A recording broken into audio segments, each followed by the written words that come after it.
Apa sih yang dimaksud dengan administrasi pembangunan? Eh, Menurut Syagian, administrasi pembangunan diartikan sebagai seluruh usaha yang dilakukan oleh suatu bangsa dan negara untuk bertumbuh, berkembang, dan berubah secara sadar dan terencana dalam semua segi kehidupan dan penghidupan negara yang bersangkutan dalam rangka pencapaian tujuan nasional.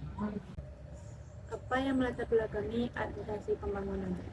Administrasi pembangunan berkembang karena adanya kebutuhan negara-negara yang sedang membangun untuk mengembangkan lembaga dan peranata sosial, politik dan ekonominya agar pembangunan tersebut dapat berhasil.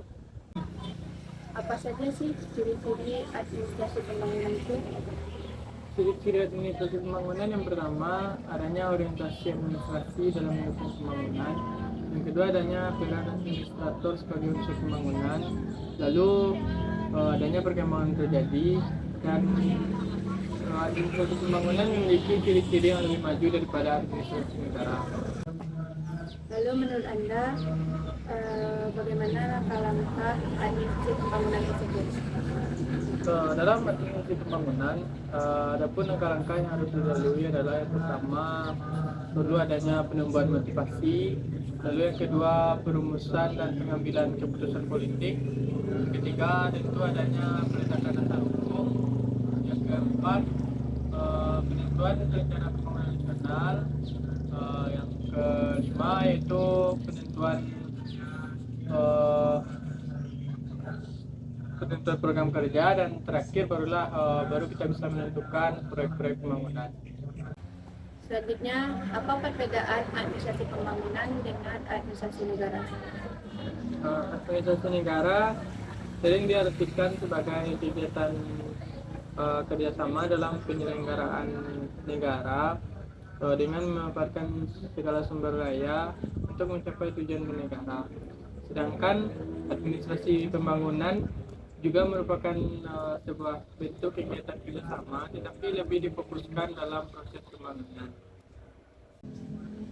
Menurut Anda, bagaimana pelaksanaan administrasi pembangunan di Indonesia? Menurut saya, pelaksanaan administrasi pembangunan di Indonesia dilaksanakan oleh pemerintah pusat yang melalui petunjuk oleh Majelis Permusyawaratan Rakyat atau MPR yang dituangkan dalam garis-garis besar haluan negara atau GBHN. Adapun administrasi pembangunan ini bertujuan agar membantu proses pembangunan yang berkelanjutan dan tercapainya fungsi-fungsi dari administrasi pembangunan yang memadai. Oke, selanjutnya nih, mengapa administrasi pembangunan tersebut lebih baik diterapkan di negara berkembang? Mengapa administrasi pembangunan lebih baik diterapkan di negara berkembang? Karena administrasi pembangunan itu berkembang pada negara-negara yang mempunyai kebutuhan untuk mengembangkan lembaga dan peranata sosial, ekonomi dan politiknya, sehingga pembangunan tersebut sesuai dengan tujuan-tujuan nasional yang ingin dicapai.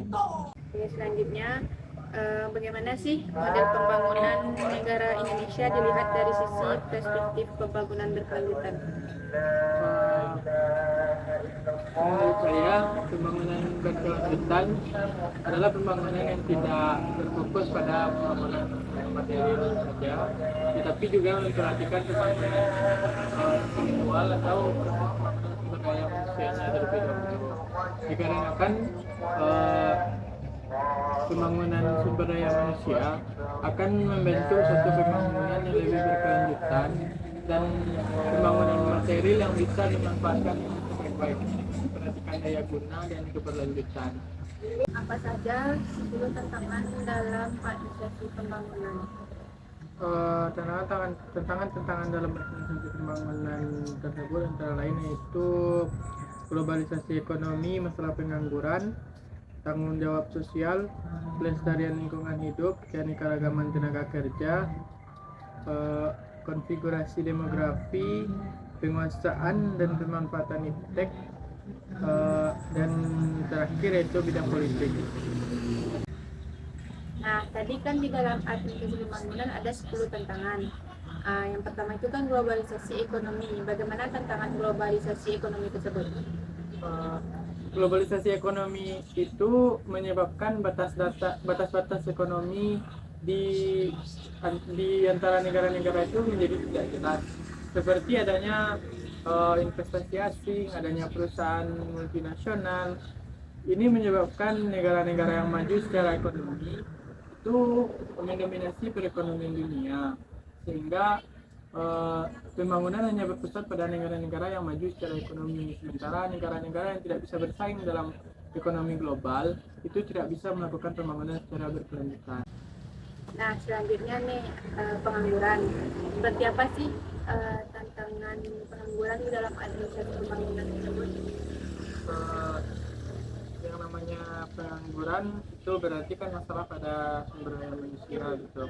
Pengangguran kan terdiri dari 3 macam, yaitu pengangguran terbuka, pengangguran terselubung, dan pengangguran musiman. Yang pasti masalah pengangguran ini memiliki dampak terhadap sumber daya manusia untuk melakukan pembangunan gitu, dimana dengan tidak adanya penghasilan, sumber daya manusia sulit untuk tumbuh dan berkembang dan berubah secara berkelanjutan. Selanjutnya tanggung jawab sosial. Kok bisa sih tanggung jawab sosial itu menjadi tantangan dalam administrasi pembangunan? Terkhusus untuk pembangunan material itu kan kita biasanya melibatkan masyarakat gitu. Biasanya kita memakai lahan masyarakat atau melakukan pembangunan material di tengah-tengah masyarakat. Dalam kita melakukan pembangunan itu ada tanggung jawab sosial yang kita bawa dalam pembangunan itu, seperti apa yang kita bangun harus bisa dinikmati oleh masyarakat sekitar, lalu menjadi sarana dan prasarana publik nantinya gitu. Dan apa yang kita bangun itu dapat bermanfaat bagi masyarakat sekitar gitu. Itu merupakan tanggung jawab sosial terhadap pembangunan yang kita lakukan. Selanjutnya pelestarian lingkungan hidup. Pembangunan kan biasanya berdampak kepada lingkungan. Gimana sih? Biasanya ini masih terkait dengan pembangunan material. Banyak sekali pembangunan yang berdampak atau merusak kepada lingkungan, misalnya menyebabkan polusi atau kebersihan lahan yang menyebabkan hilangnya daerah-daerah yang memiliki banyak pepohonan. Nah, itu sudah diatur oleh negara bahwasanya pembangunan yang dilakukan harus memiliki AMDAL atau analisis dampak lingkungan hidup. Jadi pembangunan tidak boleh menyebabkan pencemaran pada lingkungan hidup. Nah, selanjutnya itu penguasaan dan pemanfaatan iptek. Bagaimana itu menurut saudara? Di zaman yang semakin maju dengan persaingan dalam pembangunan yang semakin ketat, penguasaan dan pemanfaatan iptek sangatlah mempengaruhi dalam proses pembangunan.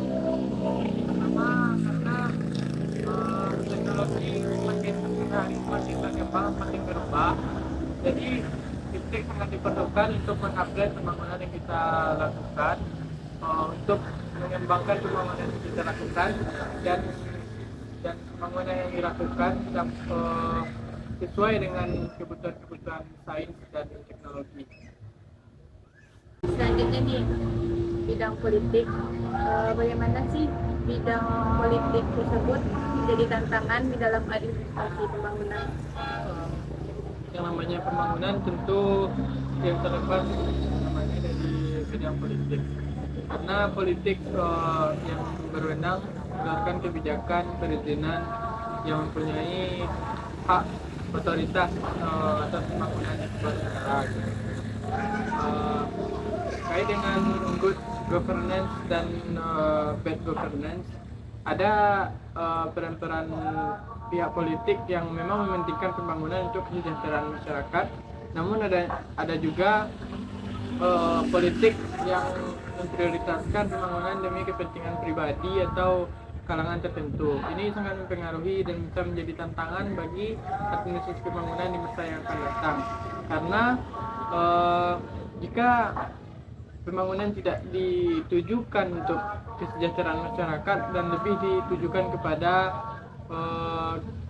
kepentingan golongan kalangan tertentu, itu akan menyebabkan pembangunan yang buruk dan tidak berkelanjutan.